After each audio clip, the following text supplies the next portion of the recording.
Hello, everybody, and welcome to Laughing in the Mud with Tom Evans. I'm your host, Tom Evans. AC/DC, Have a Drink on Me. What a great tune from a great album, from a great band, one of my favorite rock bands. You like AC/DC, Ant? Yeah, they're all right. Oh, they're all right. They're all right. Typical young. How old are you? 27. That's why. See, I'm 63. Well, my parents when you're maybe- 63, my parents you maybe- love AC/DC. My parents are your age, and I had to listen to that like every weekend. So I'm just like, yeah, I mean, if it's on, I'm not going to skip it. Highway to Hell's a classic. You don't know how lucky you were that your parents were listening to AC/DC. Very lucky. I love AC/DC. But anyway, before we get started, I hate going to the dentist. And you have issues with it, don't you? You go a lot, right? I go a lot, so I'm good with it now. Yeah. My teeth were so fucked up as a kid. I had this whole left side was impacted. Oh my God. So I had to get the palate expander. Oh, that's like my worst nightmare. I had to get a root canal when I was in 8th grade. I've had needles in my mouth like all the time. I absolutely dread when I have to go.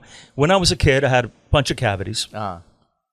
And, you know, you have to go through the whole they used to give you the laughing gas, which that part of it I liked. But, you know, I still dreaded going and the drill and the whole bit and just not for me. I had a bunch of cavities when I was a kid. And then when I became an adult, I really didn't have many cavities at all. When I went in the military, we would go to the dentist like once or twice a year. And I never had cavities. My teeth are in pretty good shape. But I still have all those old fillings from when I was a kid. So I'm a resident of Florida now. And so I wanted to get a new dentist down there in case I have an issue. So I go to this new dentist down in Florida. And being that I'm a new patient, they decide that they're going to take a whole bunch of x-rays. They must have taken like 15, I don't know how many x-rays. And they had to put that hard x-rays. plastic in your mouth? Oh, they put this contraption in your mouth. You got to bite down. Then they put that crazy radioactive thing up to your cheek, which I'm always worried about. They give you the big vest, you know, but that's not going to protect my mouth. See, up here, they don't do that no more. Now they just scan your face. You got to just come up here. It was old-fashioned what they did to me in Florida. And so they take like 15 x-rays, right? Okay. So then the doctor comes in with the pictures and he puts them up on the screen. And he goes, well, you know, looking good. You got no cavities really here, but what's with this cracking here? I said, what? He goes, yeah, there's a little bit of cracking right around where the old fillings are. You know what that might be from? You see, the old silver fillings that they used to use a long time ago, they extract, they expand and contract. Those type of fillings, the old-fashioned ones. So when there's expansion and contraction, what happens is you can get these faint little crack lines, and that's what he was showing me. And he goes, what I'd like to do is I'd like to drill out all those old fillings. Now, right away, when he says that, I'm like in a panic. He's just trying to make money. First of all, he says the word drill, which he goes, we'll numb you. I don't care. First of all, the shot is torturous as well. Yep. When they give you the shot, it's horrible. Oh. And they're digging around in there. And now he wants to drill out all of my cavities, all my fillings. I probably have freaking 10, 15 fillings in there. I'm just picturing myself Lots in this of money, dentist Tom. office. Yeah. He's going to make a lot of money, It's money. On my insurance company. Then he says, and it gets worse, then he says, this little tartar buildup around the gum line. What I'd like to do is a deep cleaning on the gum line. Oh, my God. That's worse than the drill. I don't like anybody. It's bad enough messing with my teeth. I don't want my gums messed with. It's because all I think is pain.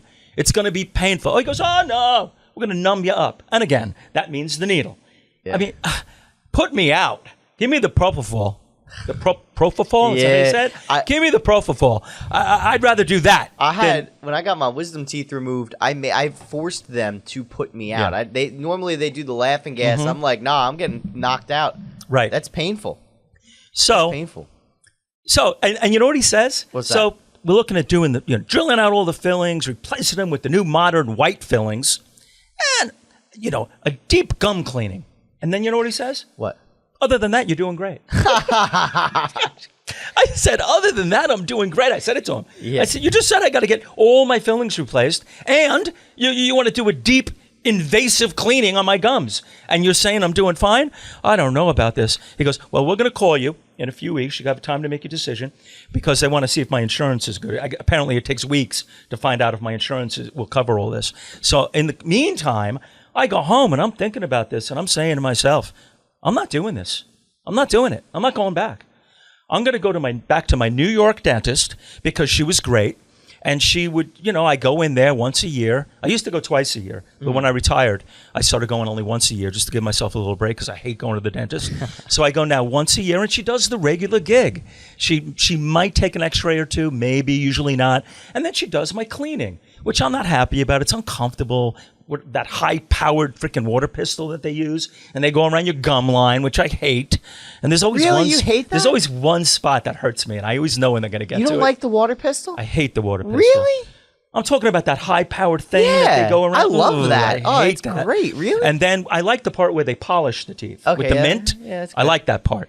They used chocolate the last time I went. It was Chocolate? gross. Yeah. That's like, isn't that like an oxymoron? You're gonna. It doesn't make any. You're cleaning your teeth with chocolate. Yeah, but much. That's crazy. But anyway, so I've decided I'm going to go back to my New York dentist. And by the way, she's kind of hot. She's kind of hot. Not as hot as my wife. Hi, hon. I don't want any more trouble. I don't want any more trouble with my wife. But in enough trouble. She found a drunk text on my freaking phone recently. Oh my goodness. What, to her? No, it wasn't to her. If it was to her, I wouldn't be in trouble. It was an old one. It was old. Okay. Yeah, I pleaded The drunk. fifth? I don't know what to pleaded tell you. the We're gonna get more into that in a little while. Oh my god. But anyway, speaking of the dentist, real quick. Ant will put the picture up on the screen. Speaking of dentists, check out this handsome devil, a Florida man. We've spoken of this in the past. It's always a Florida man or a woman.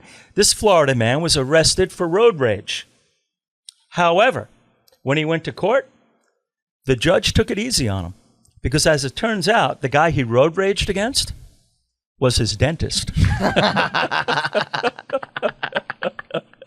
I don't blame him. His teeth look fucked up. Real quick, one more thing before we get started. I got to do a little cleanup on the baseball episode. Wait, we're not even started yet? No, we're not even into it. We're not even into it? No, this is. I have a few things I need to. I need to do a little housekeeping for the show, and one of the things I have to clean up is on our last episode, the baseball episode, Glory Days. Like an idiot, when I was talking about Lou Gehrig, and somebody emailed me this on my website, and I couldn't believe it. I looked back and I went, "Oh my God, I did do that. I can't believe it." Like an idiot, I said that in the movie The Pride of the Yankees, Lou Gehrig found out that he was dying of cancer. Lou Gehrig found out he was dying of cancer. Lou Gehrig. Not only did he not have cancer, not only that, he had ALS, a disease that is named after him as Lou Gehrig's disease. So I want to, and you know what? I don't always have to clean things up. And we didn't clean it up. It's still on the baseball episode because you know what? And Anthony and I could have cleaned it up in post-production or whatever, but we didn't. We didn't clean it up because you know what, folks? And this is important to remember. Human beings make mistakes. Human beings make mistakes. And what I'm going to do is I'm going to start keeping a list of muddy, we're going to call it Tom's list of muddy truisms. And that's going to be number one. Human beings make a mistake because I think it's important for perspective. You know, nobody's perfect. Mm-hmm. And that's part of the message that we like to convey in our show, Laughing in the Mud with Tom Evans. All right? So we're going to continue on that. Now we're finally going to get into it. Have a drink on me, baby. Okay. Because no good story starts off with a salad. Okay. I have a buddy. He's a big drinker. And he's driving me to the airport. And as we're driving, I noticed that he's got a cocktail glass in the cup holder, which is kind of unusual, right? A cocktail glass. Now, it's got some clear liquid in it. And every now and then, he's taking a sip from this cocktail glass of this clear liquid. And when the glass is empty, he takes the glass, he puts it under the steering column, and he activates the windshield washer mechanism. And now he's driving with his knee, mind you. He activates the windshield washer mechanism, and he's got the glass under this little tube under the steering column. No. And when he activates the mechanism for the windshield washer, it fills the glass with this clear liquid. And he puts it back into the cup holder. Shut the fuck up. And I said, what the hell are you doing? He goes, I said, what is that? He goes, it's vodka. He goes, I'd offer you some, but I only have the one glass. So I said, it's 8 in the morning. And he goes, and you're driving. And he goes, it's 8 in the morning. And he goes, and your point? And I said, how did you do that? What are you doing? It turns out, and that this is some ingenuity, alcoholic ingenuity. He took the windshield washer reservoir out of the car, from underneath the hood. He took it out. He sanitized it. He filled it. He put it back in, filled it with vodka, and rerouted the little tube, the little hose from the windshield wiper to the inside of the car, so that when he activates it, the vodka comes into the glass, and he's got a wet bar in the car. You know why I'm freaking out about that? Because I saw something on Instagram 2 days ago about someone doing that. Really? Like just getting a dispenser, but it was bourbon. Crazy. And I was bourbon. like, yeah, that's bourbon. My drink, bourbon. Bourbon? Yeah, if I had one of these mechanisms, it would be bourbon. That's ingenious. Oh my fucking God. So I said to him, well, what happens when your windshield needs to be cleaned? He goes, to be honest with you, it doesn't happen that much. Instead of using this mechanism on the outside of the car, I find that it comes in much more handy on the inside of the car. Holy shit, Tom. That's what he said. So we're talking about drinking, folks. Drinking has been around since forever, pretty much. The days of Jesus. You know what? Jesus' first miracle was changing water into wine. He was at a wedding, and a Jewish wedding, and it's a big, it's a big party, big deal. Everybody's having fun. They run out of wine, and at the prompting of Jesus' mom, Mary, he asked her, is there anything you could do with this? And he asked one of the servants to bring him out 6 jugs, and filled with water, and he did what Jesus does. He performed his first miracle, and one of the hosts of the banquet tasted the water, and it was a fine wine.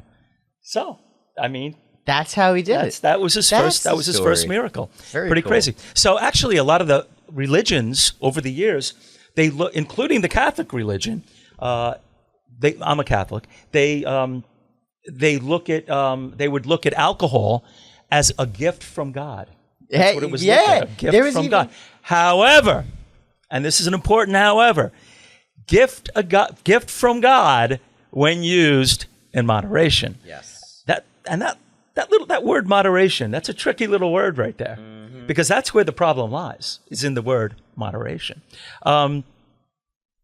Apparently, moderation means different things to different people. Did you know that on the Mayflower, they shipped more beer than water when they left for the New World? Oh, yeah, because there was no clean water wasn't a thing. By the 1820s, Americans drank 7 gallons of alcohol a year. Yeah. And I'm assuming, I hope, that means adults, not children. Oh, no. 7 gallons. In 1830, on average, Americans consumed 1.7 bottles of hard liquor per week. Oh. Isn't that something? Isn't that crazy? Now, here's the thing. By the 1900s, alcohol was so out of control between families that were breaking up, between cirrhosis of the liver, alcohol psychosis, people not showing up to work. It got so out of control that they instituted prohibition. And that in the 1900s, and they came out with the 18th Amendment, which was the amendment for prohibition, and that's a buzzkill. That is a buzzkill right there. But anyway, so you would think that the problem would be solved. Oh no, not so much. It's made it worse. Because what happened was you ended up with rum runners, moonshiners, speakeasies, these little hideaway bars that you could go to that were like underground, and people they just started drinking underground. So they were just breaking the law. And then you had the crazy guys, the moonshiners running moonshine and the rum runners that would soup up their cars so that they could outrun the cops when they were moving the alcohol around. And that was the beginning of NASCAR. Really? NASCAR racing, yeah. Has its roots that's awesome. In running booze. That's fucking awesome. Yeah, they would soup up these cars and make them really fast, and so they could outrun the cops. And that was the beginning of of NASCAR. Another left turn. I think that they should be forced, NASCAR, to strap a keg of beer on the top of the cars when they're racing, just to keep true to their roots. Yes. And make it more interesting. And be drunk while doing it.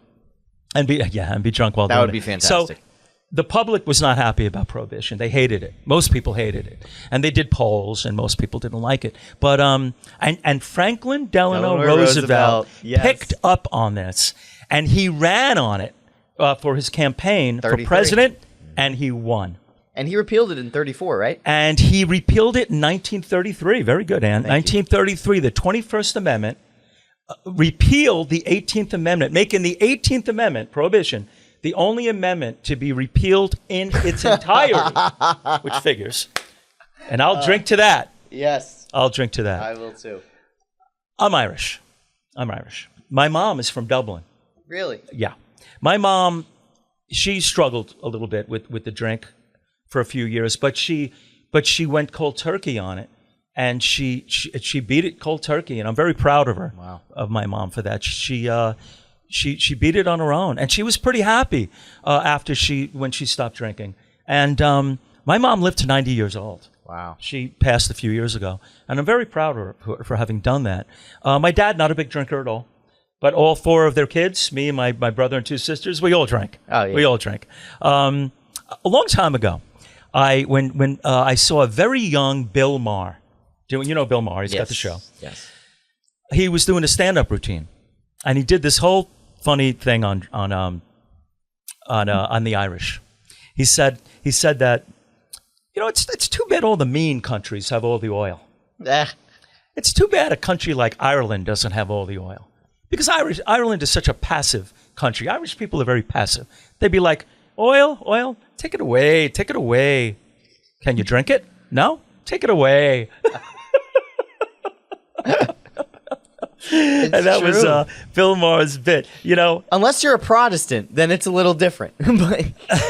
Some stereotypes aren't right. They're incorrect, but some are. The Irish drinking, I can attest that is a true stereotype. So we've all heard about the slippery slope. Alcohol can be a slippery slope, and I used to scoff at that until I ended up on it. Yeah. And I realized that so many things that I'm involved in, that I do, include alcohol. I'm on the softball team. We drink in the parking lot after the game. Mm-hmm. Sometimes before the game. Sometimes during the game. Fishing. Mm-hmm. I always want a nice cold beer after I catch a big fish, or even a little fish. I want a nice cold beer. That's my rule. I don't have a beer usually when I'm fishing until I catch a fish. Let me say, backyard barbecues. Love them. There's always alcohol. Weddings. Always alcohol. In my case, divorces. There's a lot of alcohol involved in that too. Holy shit. But anyway, even our union meetings, when I was a deputy sheriff, when I was in the sheriff's office, our union meetings for a long time, and I thought it was the greatest thing when I was brand new deputy. We go to the union meeting. Oh my God, this is great! They got 2 kegs of beer at the union meeting. But years later, after one crazy union meeting, they and you guys know who you are. I'm not going to mention any names, but they had to ban alcohol at the union meetings because things got so out of hand. Really? Yeah. So that's sucked. Awesome. That sucked. So what ends up happening is many of us, we try to control our drinking. And this is when things can get very interesting. Have you ever tried this? You probably haven't, because you're not a big drinker, and you're only, how old? 20? I'm 27. 27? I had a lot of stomach problems in college. So yeah? Yeah. So well, a lot of people who drink a lot, and people that are older like me, have tried this. They try these different methods to try to control their drinking. Mm-hmm. So I said once to myself, I'm going to start when I go out. I'm only going to have 3 drinks. And the way I'm going to do it is I'm going to use my phone, and I'm going to use those, they have drink emojis. The little mugs of beer, or they have a little bourbon one too. I'm a bourbon guy, so I would use the bourbon emojis on my phone. And I would go out, and I'd have one drink, and I put one on my notes on my phone, put the one bourbon on there, or a beer if I'm drinking beer. And then when I would have my second drink, I would put the next emoji on there. And then the deal was, when I reached 3 emojis, I was done drinking for the night. Easy peasy, right? It's hard after this is the third. Bingo, and very bingo. hard So what happened was I woke up in the morning with a major hangover, and I'm thinking, where's my phone? Get my phone. And I look, and I see the 3 emojis on there. And I'm like, what happened? Apparently, Buzzed Tom doesn't give a damn about the emojis. But what Buzzed Tom does give a damn about is sending a drunk text out to his ex-girlfriend. Oh. Because that was on there. Oh. Who knows how much I had to drink? Don't know. Because Buzzed Tom doesn't care about counting drinks. Holy shit, Tom. So that failed. Let me ask you, Ann, did you ever send a drunk text? What about that girl that rejected you because she said you were too short? Certainly she deserved a drunk text. No, we just ended up hooking up a few times, but like that was hooking just up. like, yeah. Oh, I like that. Just what you does know, that mean? Yada yada yada. We were just having sex. Yeah. Little whatever. yada yada yada. Listen to Ann.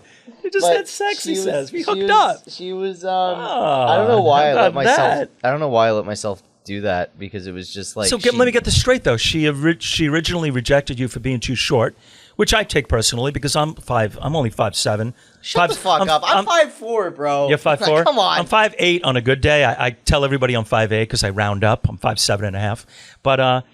But even though she said that, you still this is what you was hooked up. this Boy, is what apparently was- you weren't that short.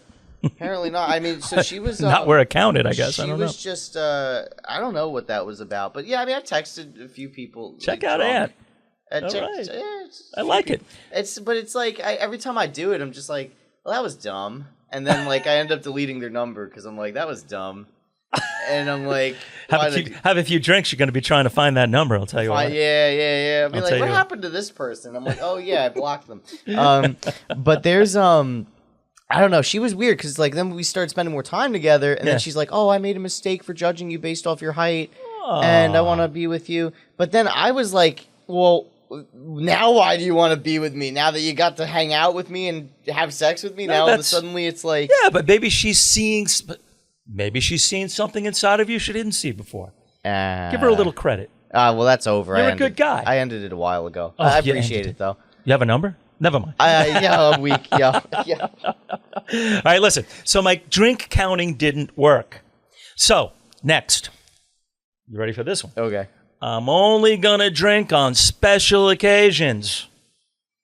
A lot of people have tried this. I'm only going to drink on special occasions. Here's the problem with that, because the drinking mind is very clever.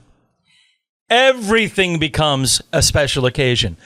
The 50th anniversary of the first episode of The Flintstones becomes a special occasion. Yes. So that failed. That failed miserably. So finally,